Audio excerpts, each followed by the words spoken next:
Sabe, já pararam para pensar num código de vestimenta criado pelo próprio Deus? Pois é, o capítulo 28 de Êxodo nos dá exatamente isso.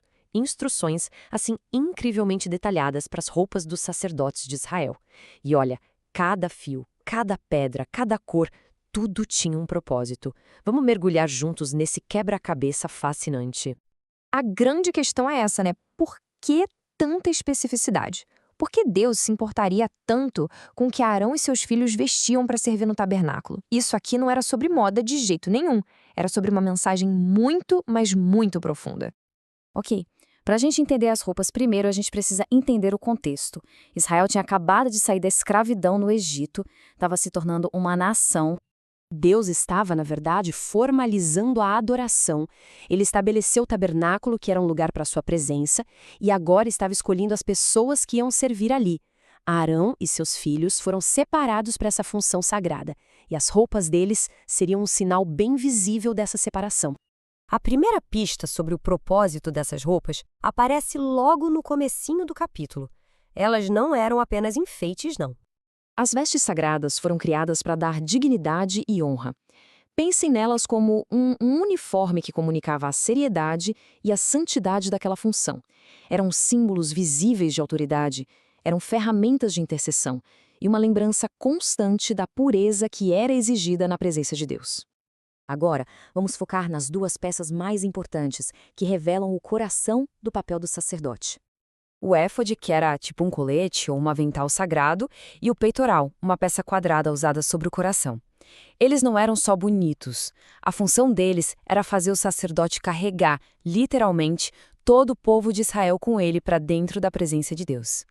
E isso aqui ilustra de uma forma brilhante a natureza dupla da intercessão do sacerdote. Pensa só, sobre os ombros, no éfode, ele carregava os nomes das tribos. Isso simbolizava o peso da responsabilidade, a força que ele precisava para representar o povo. E ao mesmo tempo, sobre o coração, no peitoral, ele levava os mesmos nomes, simbolizando o cuidado, a compaixão e o amor por aqueles por quem ele intercedia. E dentro desse peitoral tinha dois objetos bem misteriosos, o urim e o tumim. Embora a gente não saiba exatamente como funcionavam, eles eram usados para consultar, para discernir a vontade de Deus em decisões importantes para a nação. Isso ligava o papel do sacerdote diretamente à revelação da orientação divina. Além dessas peças centrais, cada detalhe das outras roupas ensinava alguma coisa sobre como se aproximar de um Deus santo. Imagina só isso. Na bainha do manto azul do sumo sacerdote havia pequenos sinos de ouro. O som deles era crucial. Ele sinalizava que o sacerdote estava se movendo e, portanto, vivo, enquanto ministrava na presença de Deus. O silêncio seria um sinal terrível. Era um lembrete que dava para ouvir, sabe, da santidade e do perigo de estar tão perto de Deus. Na testa do sumo sacerdote, presa no turbante, tinha uma placa de ouro puro com a inscrição "Consagrado ao Senhor". E essa inscrição tinha uma função super importante. Segundo o texto, ela removia a culpa das ofertas do povo, tornando essas ofertas aceitáveis a Deus. E por fim, até as roupas de baixo, feitas de linho fino, tinham um propósito sagrado. A túnica, o turbante, o cinto e os calções, tudo era essencial. A exigência de cobrir a nudez era um requisito absoluto de modéstia e pureza. E isso diferenciava radicalmente o culto a Deus das práticas de alguns cultos pagãos.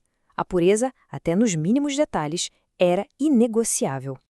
Toda essa riqueza de detalhes, de simbolismo no Antigo Testamento, levanta uma questão, né? Para onde é que tudo isso apontava? Bom, a resposta, segundo a teologia cristã, é que o sacerdote terreno, com todas aquelas roupas elaboradas, era um símbolo, uma sombra de um sumo sacerdote perfeito e definitivo que viria, Jesus Cristo. E o que é realmente interessante aqui é essa comparação. Arão precisava das vestes para ser considerado santo para o serviço, Jesus é santo por natureza. Arão oferecia sacrifícios repetidamente. Jesus se ofereceu uma única vez, um sacrifício perfeito. Arão carregava nomes gravados em pedras. Jesus conhece cada um pelo nome. E se Arão precisava do Urim e do Tumim para buscar a orientação de Deus, Jesus é a própria revelação de Deus. E a história não para por aí, não. O Novo Testamento pega esse conceito de sacerdócio e o expande, afirmando que todos os que creem em Cristo formam um sacerdócio real, não com vestes físicas de linho, mas espiritualmente vestidos com a própria justiça de Cristo. Então, o que a gente pode tirar desse texto de 3.000 anos para a vida hoje? Bom, primeiro, a reverência, a maneira como nos aproximamos de Deus importa. Segundo, a atenção aos detalhes. Deus valoriza a beleza, a ordem e a intenção na nossa adoração. Terceiro, o peso da intercessão. Orar pelos outros é carregá-los com responsabilidade e compaixão, sabe? Nos ombros e no coração. E por último, a consagração.